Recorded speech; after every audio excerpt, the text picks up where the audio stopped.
Okay, welcome, folks. Chumash Rashi, the Torah portion. Re'eh. Re'eh. Second portion. Let's get right into it. And it will be the place that Hashem, that He will choose, Hashem, your God, boy, in it, L'shakin Shmo Yisham, that His name should dwell there, Shama. Saviu is called Asher Nechem Mitzav Eschem. You shall bring there everything that I command you, or they say, which is, or they say Chem. Right, this is referring, as we're going to see in a moment. Rashi is going to say to Jerusalem. The word Jerusalem is never mentioned in the 5 books of Moses, but it's mentioned as a place where my name will dwell. Huh? Not mentioned in the Quran either. What's that got to do with anything? Okay, please, we're focused. Okay. Your burnt offerings, and your sacrifices, and your tithing, and the separation by your hand, and all of the choice of your vows, nivchar. Same word as we had, yivchar, of your vows, asher tidru Hashem, that you vow to God. Rashi in 11. Excuse me a second, Rabbi. Where is Moses? Moses now, where is he? He's on Mount Nebo? No, he's What is he talking to them? He's talking to them across Jordan. People standing there, maybe right here. He's in Jordan. Yeah. On the west side of the Jordan River. Yeah. And he's on Mount Nebo? No, not Which yet. mountain is he on? Not yet. He's No, not yet there. no. Okay. Where is he? Okay, let's focus on just what we're learning here. I'm sorry, there's just too much we've got to learn today. And The wrong one. yeah. Oh, let's move. You're up to 9:30. All right, please. I don't want any commentary at this point. Okay. And it will be the place. Bonu lachem beis v'chira. You should build for yourself a house of choice. Right? God is choosing, and it's called the house of choice. We're learning that in Rambam. We just learned in Rambam. Hilchos beis v'chira. Beis hamikdash, which is Yerushalayim, the beis hamikdash in Jerusalem. Achein hu oimer. Likewise, it says b'David. V'hi ki Yoshev HaMelech v'beisei. That happened that the king sat in his house. And Hashem gave him rest from all around, from all of his enemies. And the king said to Nasan the prophet, see now, I sit in the house of cedars. And the ark of God sits within the curtain. Not exactly certain how that point in there is. Okay, Shama Saviu, there you shall bring. Lamaila Omer Le'inin Shilai. Before, it was in respect to Shilai. But now it's in respect to Jerusalem. So sometimes we speak about Shilai, which was where when they first came into Israel for 369 years, was the Mikdash. And sometimes it's reference to Jerusalem. That's why the Torah divided them, to give permission between one and the other, that when Shiloh would be destroyed, and they came to Noiv before they came to Jerusalem, and Noiv was destroyed, and then they came to Gibeon. The Bamais were permitted to bring voluntary offerings until they came to Jerusalem. The choice of your vow offerings. That when you bringing an offering based on a vow, you have to bring from your choices of your animals, excluding lucky. Choice? Yes. Excluding what, Rabbi? Huh? Excluding what? You said choices of your animals, excluding something, you said. Yeah, lucky. Lucky Ryan. Oh. What was his name? Riley. Lucky Riley. Lucky Riley. Riley's lucky. He's not gonna.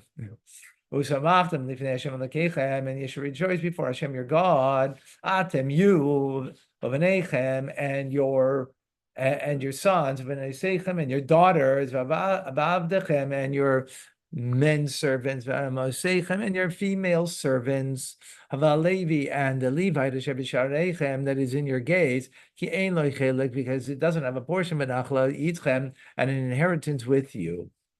So yeah, you got to give all of these, right? Shimalei, you need a book or you're okay? 13. Beware for yourself. Pen ta'ale, lest you go, you offer up your burnt offering and any place that you see, right? Rashi in 13. Beware for yourself. This gives a negative commandment concerning this matter. If it will enter your heart, whenever you wish, but you may bring offerings outside of the base of Mikdash, according to the prophet, Eliyahu Bahar Carmel. Right? Eliyahu brought on Mount Carmel. How could he bring if God says don't bring offerings outside of Jerusalem? Because it says beware for yourself. In other words, yourself as an individual, you cannot bring. But if a prophet who's a prophet of God, like Elijah, the prophet said Mount Carmel to bring to battle against the Baal, then you're allowed to do it in that time. Except for in the place Hashem that Hashem is going to choose one of your tribes, and there you should bring up your burnt offerings, and there you should do that all that I command you. Rashi in 14. One of your tribes, that happens to be the portion of Binyamin, of Benjamin. Earlier it said, here it says one of your tribes, and before it said at a place where Hashem your God will choose from all of your tribes. Okay, so is it from one of your tribes or from all of your tribes? So it seems to be a contradiction. How do you reconcile it? David, when David bought Esagerin, he brought the threshing floor for the Beit HaMikdash where the Holy Temple would be, Arvana Hayivusi, from Arvana the Jebusite, Gava Hazam Mikol Shvatim. He collected the gold from all of the tribes. He called Malcolm, nonetheless, the threshing floor was in the portion of Benjamin. So, in other words, he took from all of the tribes to pay for it, but in fact, the physical place where it was in the property of Binyamin. However, only the desire of your soul, tizbach, that you shall slaughter and offer, that you shall eat flesh, like the blessings of Hashem your God, that He gave to you, all of your gates, the impure and the pure, that you shall eat as deer and as gazelle. So what is this talking about? Right, Rashi asks, Rashi in 15, but all of the desire of your soul. What is this verse speaking about? If it's speaking about basar tava, means flesh of desire. In other words, not flesh that you're putting onto the altar and bringing it as the mitzvah, but eating a steak for dinner, for example. Natirim lehem. This is to permit for them the Rebbe speaks about the flesh of desire, right? Need to slaughter for the purpose other than an offering, right? Because you want it. So latirim lahem, and this is to permit for them without offering the stated parts that you need to bring on the altar. We already know this. When Hashem is going to broaden your boundaries, and you're going to ask, can I eat meat? So then what is this verse speaking about? In other words, we already know in the desert, they were not allowed to eat meat unless it was meat of an offering. Right? Where do we know that when they come to Israel, they could eat meat? We already learned that. We learned that earlier in verse number 14, verse 15, we're in verse 5, right? So what is this verse coming in to say then? This is speaking about when a holy offering develops a blemish. This teaches you have to redeem it. And that may be eaten in any place, even outside of the walls of Jerusalem. One might think that you may be able to redeem on a passing blemish, meaning a blemish that will heal. But the verse says rak, but. I mean, the but means to make it inclusive, is not as it's inclusive. In other words, it's very definitive. Only when there is a blemish that will not heal, then you have to redeem it, and then you could eat it anywhere. Tizbach you may slaughter and eat. You do not have in it a blemish offering. A permission to use the animal's fleece or milk. Permission extended nothing but eating. By means of slaughtering.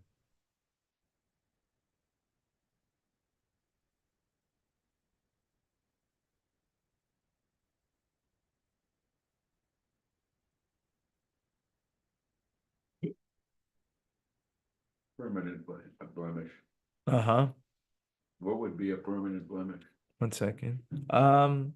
A split eye, an eye that's got a little, or a lip that's got a split. Oh, no, those return. No, sorry. Can you refer to lungs?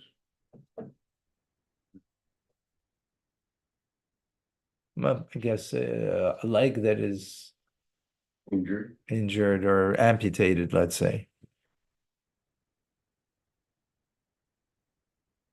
How does that translate to humans?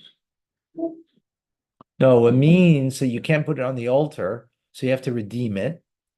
And now it becomes mundane that you could eat it anywhere. You could eat it, but you can't sacrifice it. Right, because it's got a blemish. You can't say that for sure. You can't. The question is, are you allowed to eat it? How does this translate to humans? What's that mean? Because humans, have blemishes, or humans have. No, don't go there. Anyways, we're doing Chumash Rashi. We're not digressing. Okay, we don't have time today. Next to us in the end. Yeah, but that's in the end. We're in the beginning.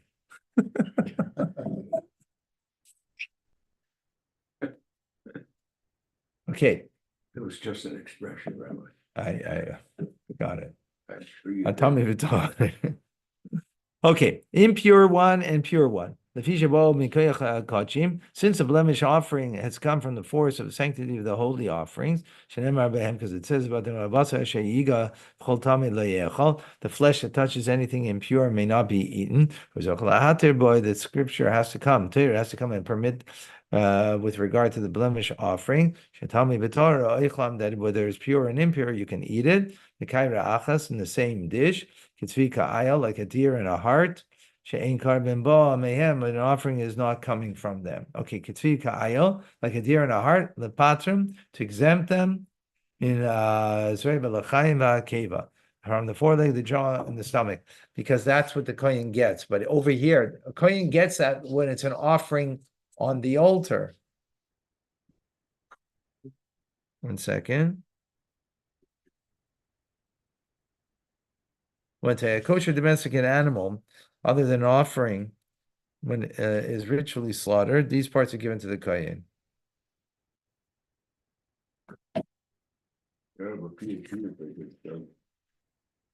Okay. We're in verse 16. Rak Adam, however, only the blood, the blood you can't eat. You should throw it on the ground like water, spill it on the ground like water. 16. But the blood you should not eat. Even though I said because that you're not taking blood and tossing it on the altar, right? Why? Because this animal is not fitting, it has a blemish. In other words, you shouldn't eat the blood. You have to remove the blood. You should pour it on the earth like water. What is that? What's that expression? So he doesn't require covering, right? When it's a fowl or an undomesticated animal, then it does need covering with the blood. Davar acher. Alternatively, this verse means to say, Harehu kamayim. It's like water. Lahakshir es azroim, to ready the seeds, meaning to render food such as seeds susceptible to receiving impurity.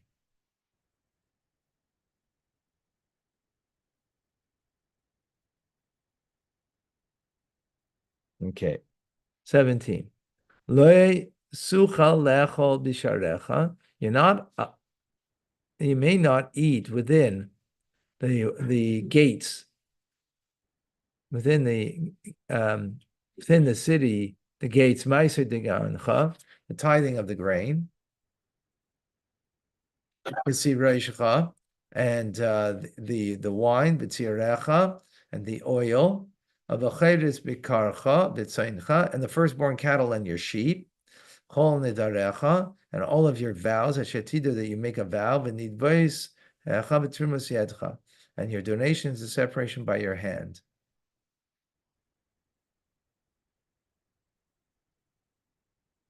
In other words, and what this is coming to say, these are things, right? Tithing, second tithe, right?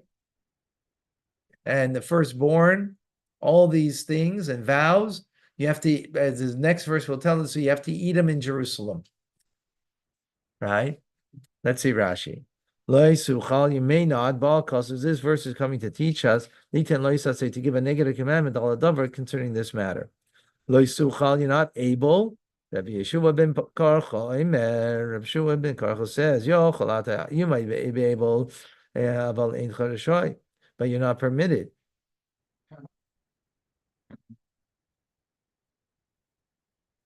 Right?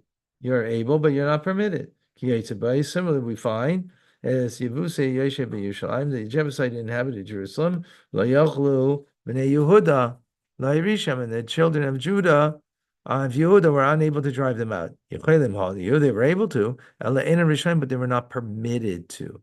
Why? Shekaras Lahem Avram Bris, because Avram entered in a covenant with the Jebusites. When he took the cave of the Machpelah, they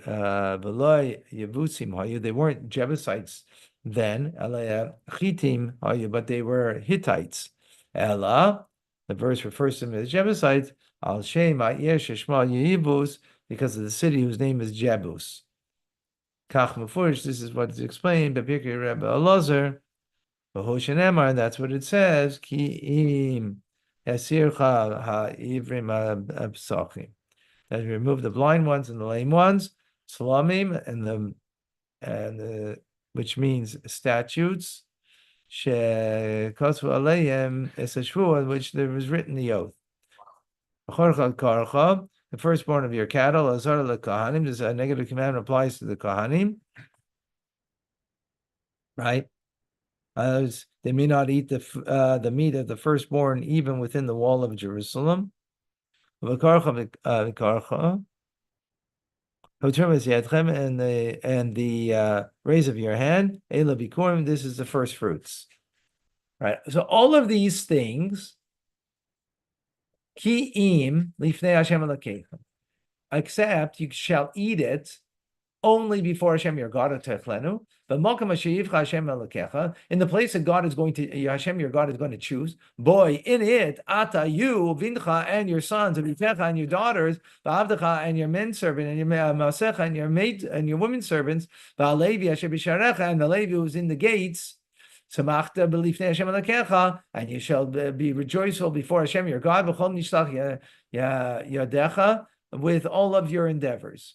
Right? In other words, only there you can eat those things that we just mentioned in the previous verse. Lifnei Hashem, before Hashem, lifnim. What does it mean before God? It means before inside the walled city. That's what it means before God.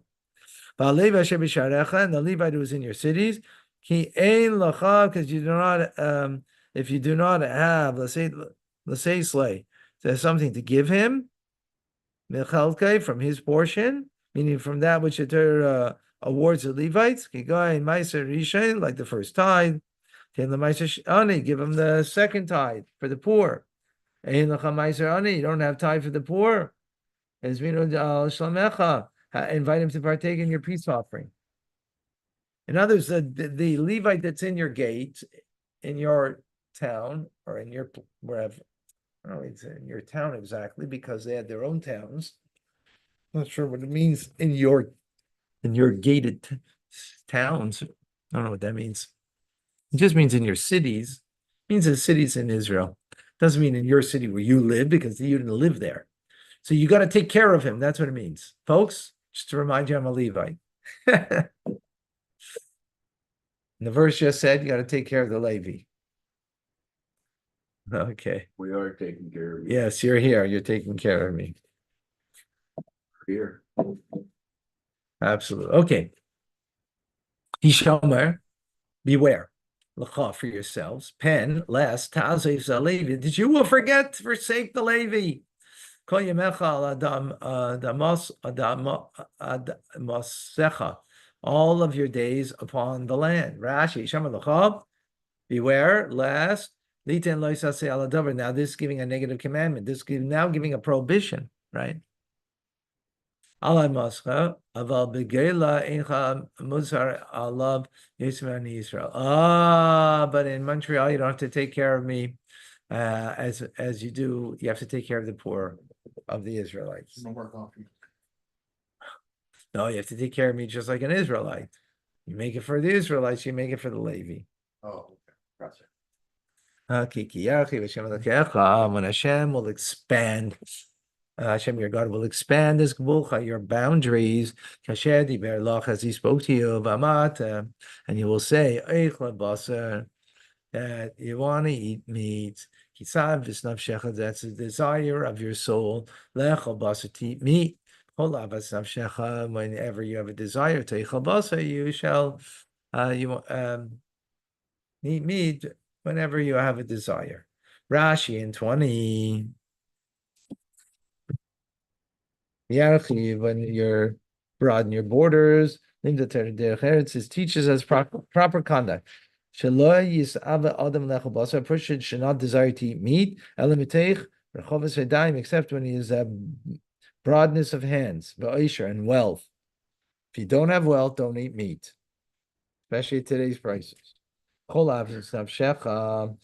all the desire of your soul, of the midbar, but in the wilderness, and remember, non-sacred meat was forbidden to them. I mentioned that previously, right? In the desert, they couldn't eat non-sacred meat. So only if it was an offering, they could eat meat, right? Fowl was different. We're talking about meat here, right? Unless you would imbue it with sanctity.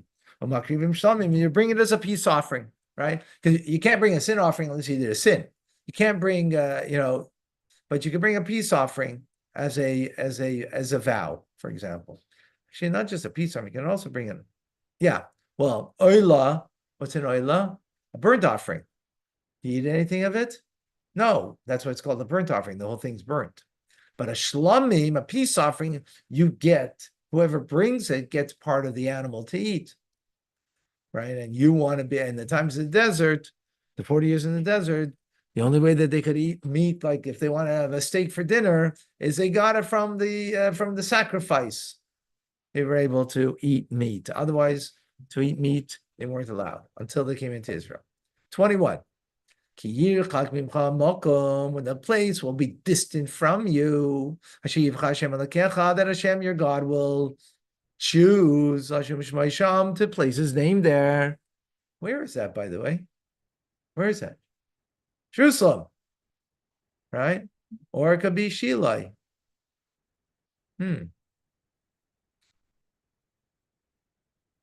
And you will slaughter from your cattle and from your sheep that Hashem has given to you, as He's commanded you, and you will eat in your cities according to the desire of your soul.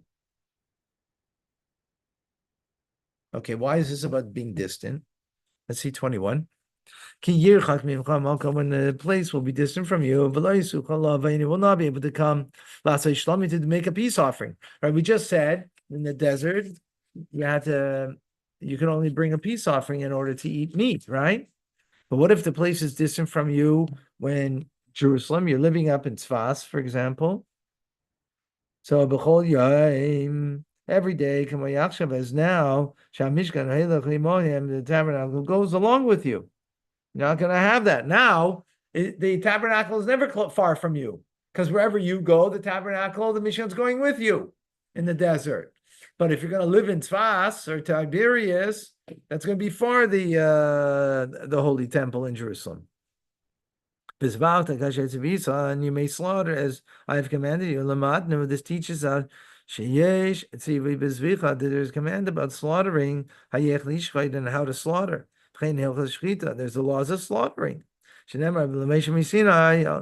bet that they were told to Moshe orally in Sinai. If you look in the 5 books of Moses, even if, right, you will not find anywhere where it says about how to slaughter. Even if you have big noses, you look in the 5 books of Moses, you will not see. At least someone got it. Been here too long. Huh? Been here too long. Too long? That's why you smile? Yeah. You saw it. No. Moses. Okay. Forget it. Okay, forget it. I see my crowd over here. They don't,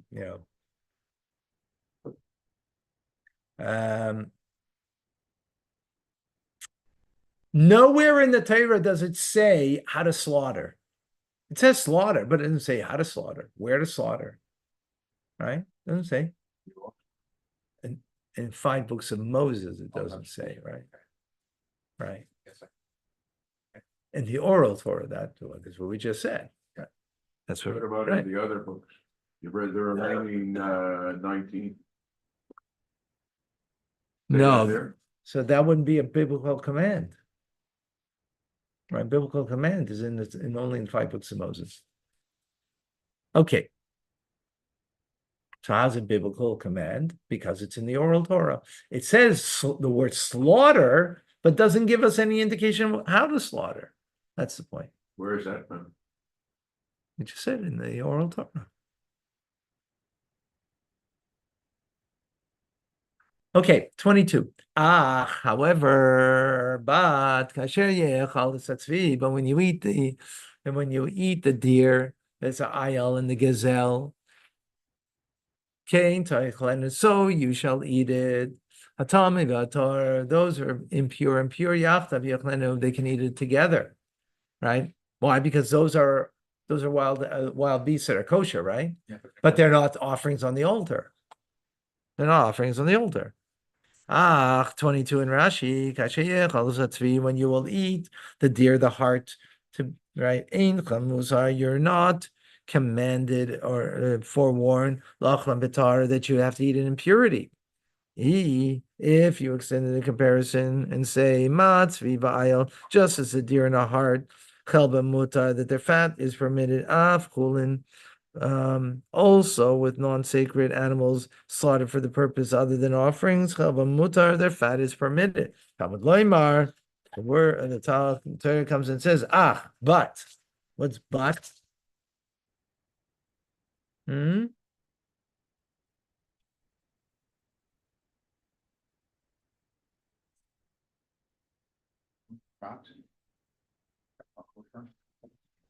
Yeah, certain fats, right. Right. So that's what the ach is coming to do, is to exclude. Right? Give a parameter. Rak. However, The deer is okay. the Fat of the deer is okay. because And it's what's in here. It says, just as the fat of the deer and gazelle is permitted as food.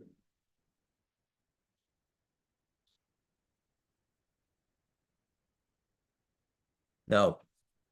The fat of the deer is permitted as food, so should to the fat of non-consecrated animals, right? Such As a cow. But it says meaning only these animals and not those, not only these wild animals and not domesticated.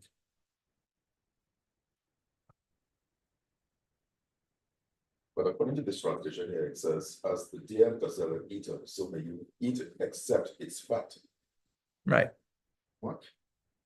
Except its fat. This is here. Both in pure theopolis and they eat it together. So I got the impression that like No. The fats of these animals are permitted. You might think that that would also then be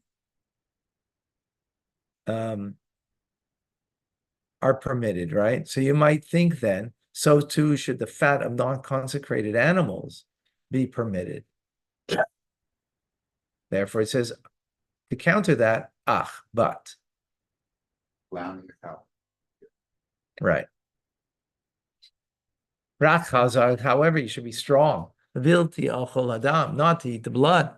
Ki adam hu nefesh, because the blood is the soul. Lo seichel nefesh im habasar, and don't eat the soul with its flesh. Rashi. Is this the only time he's talking about the blood or? Well, we just spoke about it before. He's speaking about it again, right? But now he's giving a reason. But be strong not to eat the blood. Since it says to be strong, you learn from here that they were steeped in blood, that they were eating blood was a common practice. That's why it says be strong. Those are the words of the Reb Yehuda. Reb Shimon, but Reb Shimon says differently. Here, the verses only come to warn or to teach you. How much you have to be careful in the observance of mitzvahs. If regarding blood, which is easy mitzvah to keep, not to eat the blood, because you don't really have a desire for blood. Who wants to, have the blood of animals, right? Nonetheless, the Torah has to strengthen you, to encourage you regarding a negative commandment, all the more so mitzvahs, concerning all other commandments, that you need to be strong, right? Not to fail in the commandment. Don't eat the soul with the meat. This is negative commandment. Not to eat a limb which is detached from a living animal. That's 27 no matter what. Yeah, but also a law for a Jew. Don't eat it. Don't eat the blood, but throw it on the ground. We already had this. What's this now? Why is this coming to tell us? It means the last blood oozing from the incision of slaughter, that too don't. Don't eat it in order that it should be good for you and for your children. They come after you, that they should do that which is proper in the eyes of God. This is an admonition, right? A warning against eating blood that's contained in the limbs of the animal. That's why you have to salt it, right? In order that it should be good for you. Go and learn from this. Look at the great reward you get for mitzvahs. If, when concerning blood, that a person is disgusted by blood, and when a person stays away from eating the blood from the animal, a person merits for him and for his children that come after him, all the more so, gezel, barayis, when it comes to robbery and sexual misconduct, that a person desires them and you don't do them, then for sure you're going to get a reward. Rak 26. However, only the holy things that will be for you and for the vows, tisa, that you should uphold, you should carry through. You should come to the place that Hashem chose. Only the holy offerings. And even though you're allowed to slaughter unconsecrated animals and other animals that are mundane, that are used just for eating dinner. I have not permitted for you to slaughter the holy animals and others for an offering, that to eat them in your cities without first offering, but they should be brought, but rather they should be brought to the temple. You have to, when it comes to an offering, it has to be on the temple. 27, and you should make your burnt offerings, the flesh and the blood, on the altar, Hashem your God. And the blood of your slaughtering offerings, you should spill it on the altar, Hashem your God. And the flesh you may eat. Rashi 27.